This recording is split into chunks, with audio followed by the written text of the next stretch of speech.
just looking at the fact sheet, I mean, we are mentioning in the fact sheet that we are not using any extra leverage in the fund. I think that's unlike some other funds that may be using leverage from time to time. And like, I'm just thinking, given that we haven't had any defaults to date and we are not using any extra leverage, like, could you just explain how that is like critical safety feature for our members?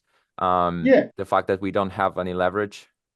absolutely. So when we offer this product, we want our customers to get yield in kind, so earn Bitcoin on their Bitcoin, but we're not out here offering 10, 20, 30%, the kind of returns that you'd get from leveraging a strategy.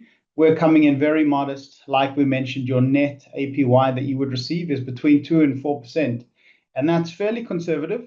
If you just held Bitcoin, maybe you'd have to pay to custody it. So it kind of costs you. So now we turn that around to get a conservative, low risk way of earning Bitcoin on your Bitcoin. Now, for us to leverage or do any strategies that involve leverage would obviously go against this low risk approach we have for this fund. And that's what we see as the safest way to do things. We want our clients to have absolute confidence. There's no such thing as no risk, and there is credit risk involved in this, but we think it's the lowest risk you can get currently to get yield on your Bitcoin in kind. So, in terms of unsecured lending, for many people, this has been a red flag.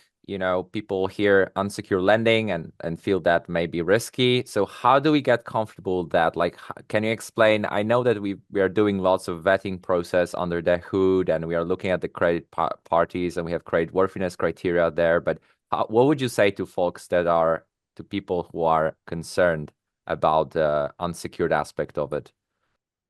That's a great question, Piotr. So, as mentioned before, in our vetting process, just to speak to us, we mentioned you need audited financials and equity balance of well over $200 million.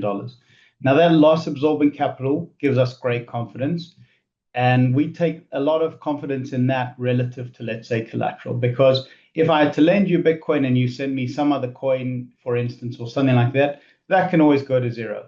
But if we see your business, it's a good performing business, decent financials, a large amount of loss absorbing capital, we take confidence in that and we're happy to lend to you unsecured as opposed to taking in something else as collateral. So our confidence comes in the due diligence process, the large amount of loss absorbing capital that the counterparty has, and the fact that they've been running a long-standing decent business that can well pay for all its commitments.